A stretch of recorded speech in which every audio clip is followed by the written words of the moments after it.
It is Wednesday, July 10th. You're listening to the mo.news podcast. I'm mo.news. And I'm Jill Wagner. This is the place where we bring you just the facts. And we read all the news and read between the lines so you don't have to. Jill, we had a big day yesterday, a very long day. We were at the White House. We were at the State Department. We were at the Pentagon, talking to top officials, getting a sense of all the major conflicts around the world and what this administration is doing about it, especially in light of the fact that this week is the NATO summit. So we have 36 world leaders here in Washington. Very cool. It is a front row seat to history. And I might add, I have never gone through so much security in my life. Jill, rest assured, we definitely made sure you did not have a weapon on you yesterday. It makes the airport look like child's play. Yeah, many layers at all those major institutions, but a great opportunity to talk to some of the key players in person. We were able to speak to the new Pentagon Chief of Staff, effectively running that operation for the Secretary of Defense. The 3 million people who work over there all report up into him. So we'll bring you a bit of that conversation today and throughout the week. Also Admiral Kirby over at the White House. And we heard from Tony Blinken, the Secretary of State, and looking forward to more coverage today at the NATO summit, which in earnest begins today and goes through tomorrow. It's also been very cool because we're kind of traveling with a group of international social media influencers and journalists. And it's been really enjoyable to not only get to know them, but hear their perspectives and hear what they're asking John Kirby and some of these leaders, because they are coming at it just from a different perspective than we have in the United States.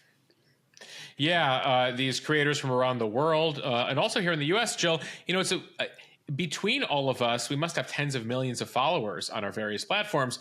And what we love about these platforms is that we actually have a direct link to the audience. We're actually able to tell these leaders, this is what people are saying. These are the questions they have. And so it's great to actually see governments, NATO, various organizations embrace this and realize that, you know, you do need to ensure that the CNN has good information, the New York Times has good information, and the BBC has good information. But you also need to be reaching out to these folks on YouTube, on TikTok, on Twitter, on Instagram. So it's great to see that they're giving us the same access that they're giving traditional media. All right. And with that, let's get to the headlines. President Biden welcoming NATO leaders to Washington, D.C., promising unwavering support for Ukraine, including new air defense systems to help in its fight against Russia. And at the same time, some of those NATO leaders want to talk about Biden's political situation here in the U.S., Jill.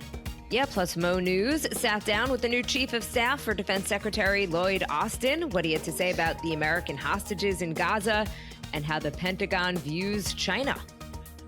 To politics, as you just mentioned, Moshe, is the tide turning in Biden's favor after his disastrous debate performance? We'll tell you what happened when congressional Democrats met in person on Tuesday. One quote, Jill, that struck me. One Democrat said it was like a funeral at our meeting. And then another Democrat, when asked about it, said that's an insult to funerals. To Texas, where millions of people are still without power after Beryl, how long it could take until the lights are back on. And now to Republicans. At Donald Trump's insistence, they have changed how they'll oppose abortion ahead of their convention next week. Top U.S. intelligence officials say Iran is trying to covertly organize anti-Israel and anti-U.S. protests in the United States, posing as activists online and in some cases providing financial support to protesters. Many countries pushing for a 4-day work week. We'll tell you where in Europe some workers could have a 6-day work week. The answer, the country, may surprise you. That's all. What we know about the Devil Wears Prada sequel in the works at Disney. Plus Moshe's on this day in history. Jill, some interesting factoids when it comes to U.S. currency and what changed about the dollar on this day in history. All right, let's start in D.C., where we're on the ground covering the NATO summit. On Tuesday, just as world's leaders are set to begin this 75th NATO conference, President Biden welcomed them with an energetic speech, saying NATO is more powerful than ever, 32 nations strong.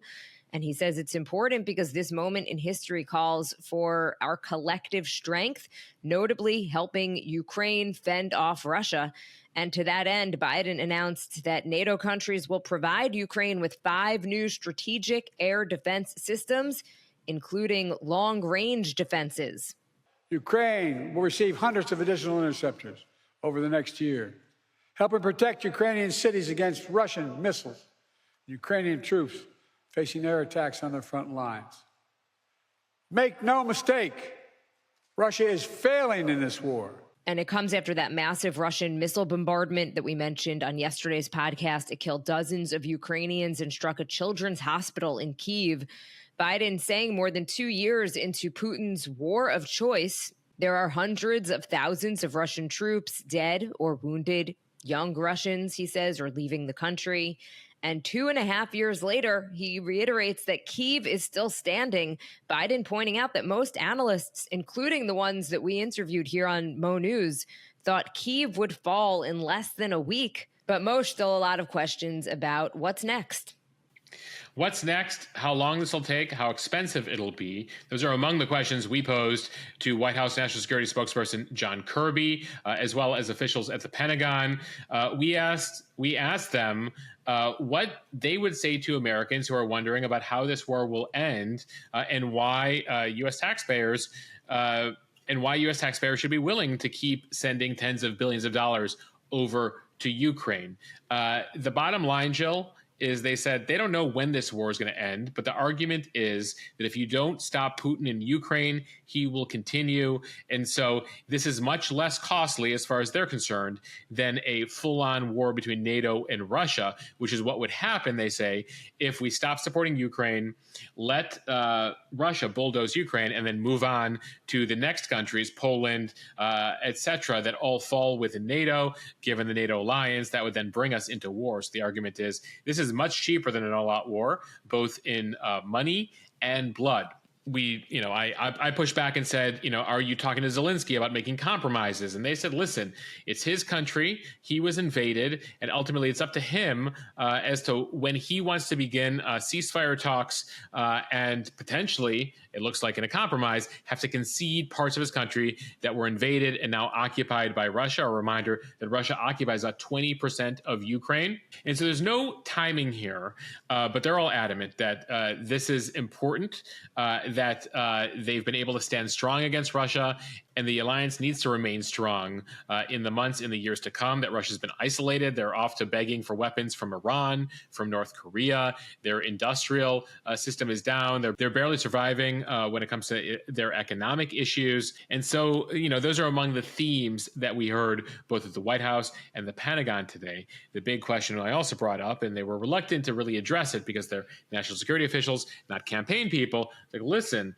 Donald Trump says, he's going to make a deal between Ukraine and Russia before he even is inaugurated. If he's elected in November, he says he's going to have a deal done in 24 hours. He hasn't explained exactly what the deal is or how he would get it done, but that's what Trump claims. And there certainly is a body of thought among a certain number of voters in this country that fully support that. And they allude to the fact that would effectively reward Putin here, and that the right move is to continue supporting Ukraine, a democracy, an ally.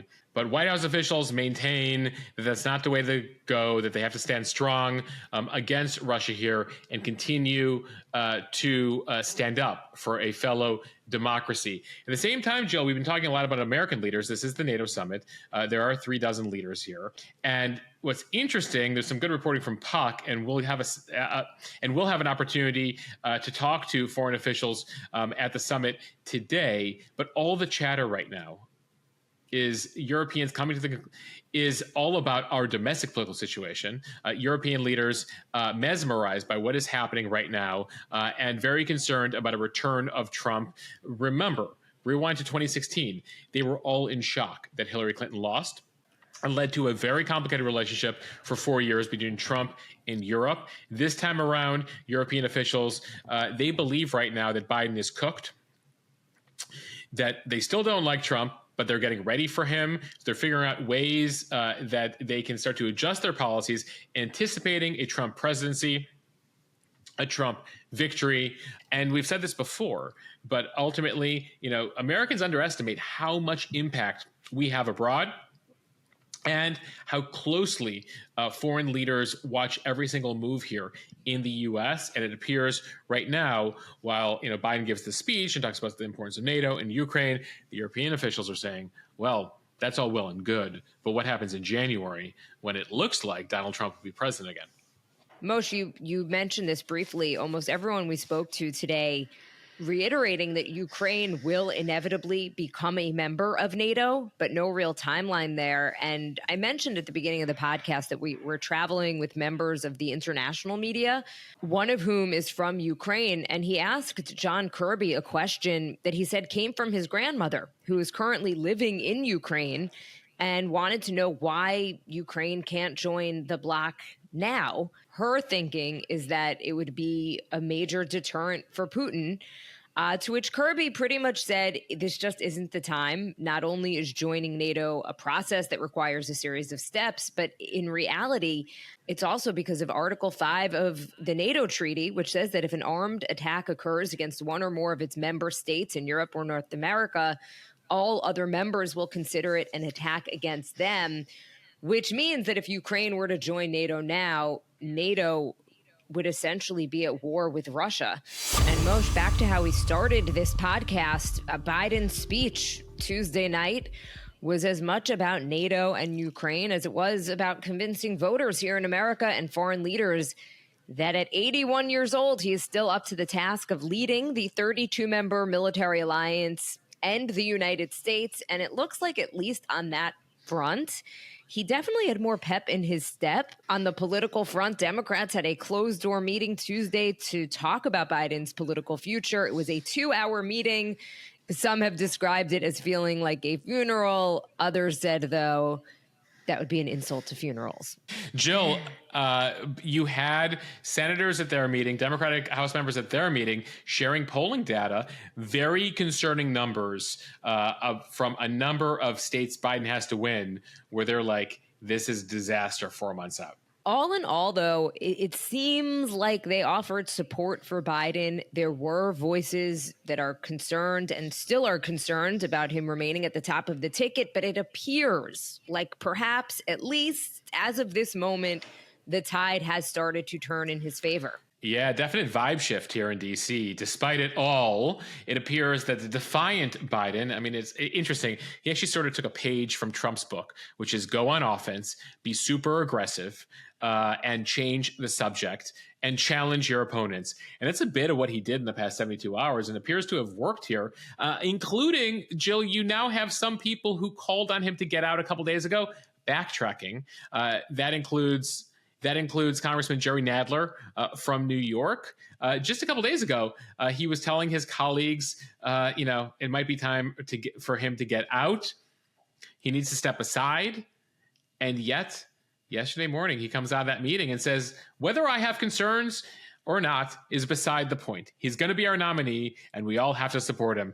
Not exactly a ringing endorsement from Jerry Nadler. You had some other members walking out. Jim Clyburn, a key ally, senior House Democrat, he repeatedly told media as he came out of the meeting, we're riding with Biden. We're riding with Biden. And media were like, well, do you still have concerns? Like, can you tell us more? And he just kept saying, we're riding with Biden. And then you had Chuck Schumer, who also was getting a bunch of questions. And all he would say was, I'm with Joe. I'm with Joe. I'm with Joe. That's it.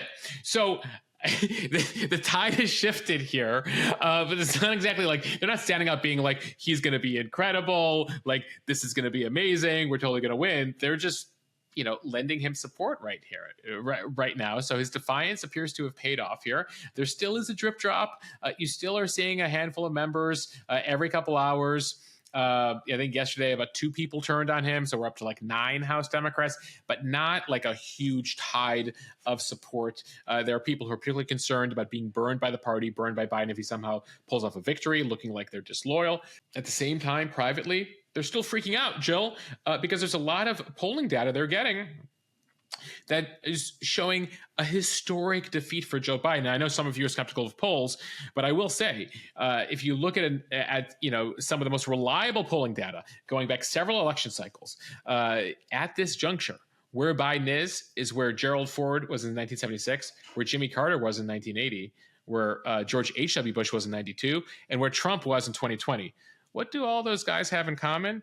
They were all running for re-election, and they all lost.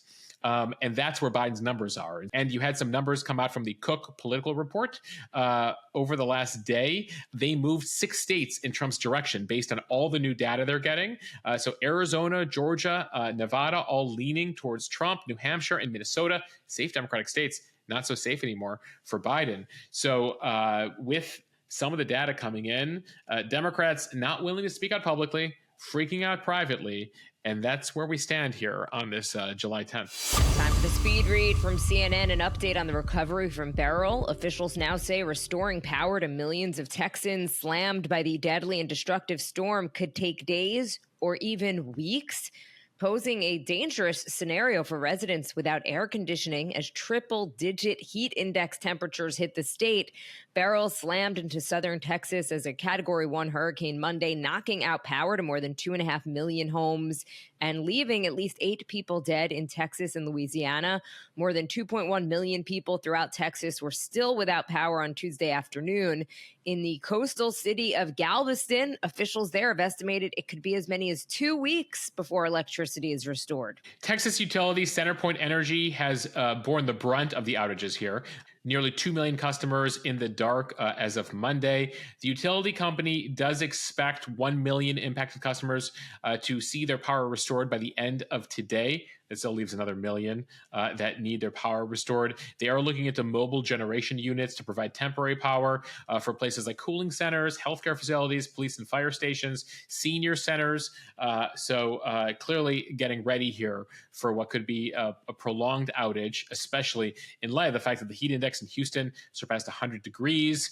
And so the heat, the humidity, no AC, a challenging cleanup in that part of Texas. From Fox News, ahead of next week's convention, the Republican National Committee adopted a platform with new Trump-backed party priorities, which for the first time in 4 decades did not include a national ban on abortion. It is a major shift for the party, which has been trying to figure out a way to soften a political blow at the polls driven by reproductive rights issues. Republican leaders have said abortion laws should be left to the states and touted support for in vitro fertilization and contraception access.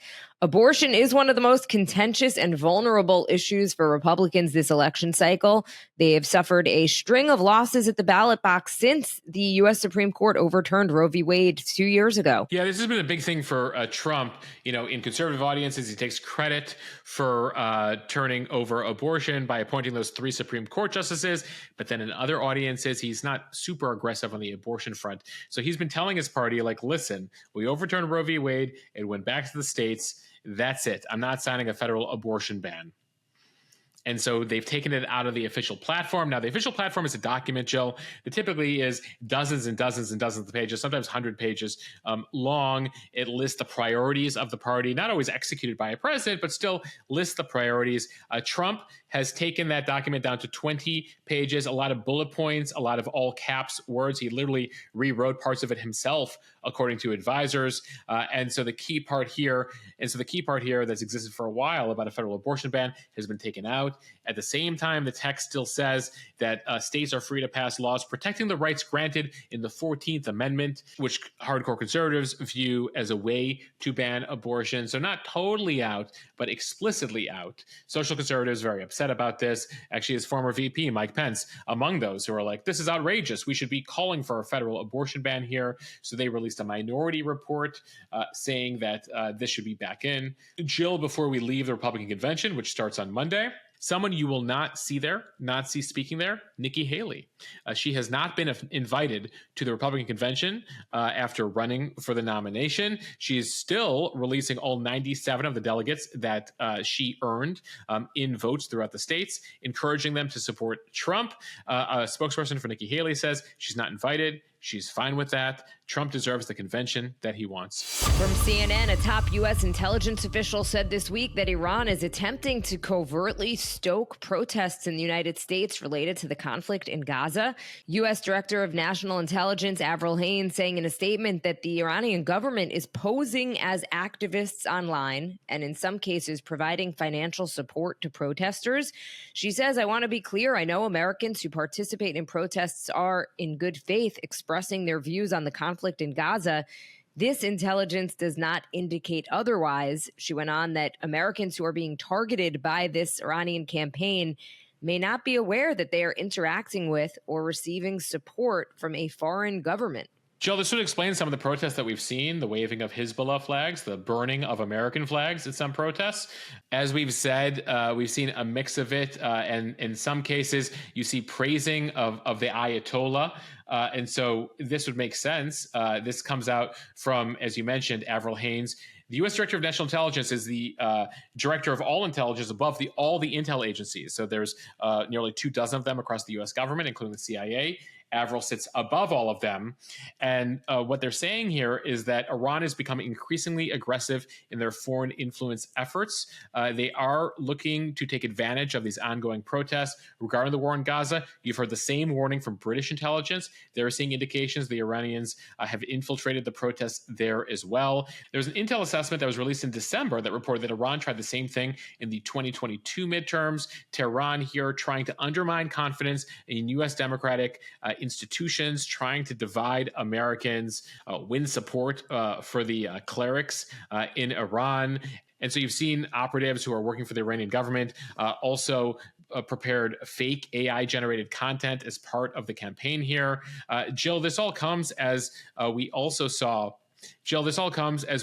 heard in the last day of a U.S. effort to take down a bunch of Russian bots that had infiltrated X, formerly Twitter, with a bunch of anti-American content, looking like it's coming from Americans, trying to divide Americans.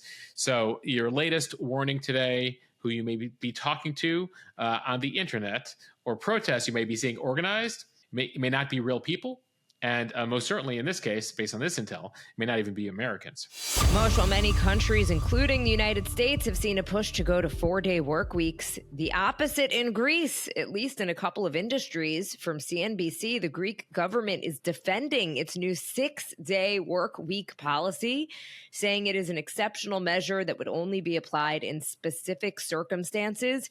In early July, Greece introduced new regulations that give employees in some businesses the option of working an extra 2 hours each day or adding another 8-hour shift to their schedule, meaning that they could work 48 instead of the traditional 40 hours a week.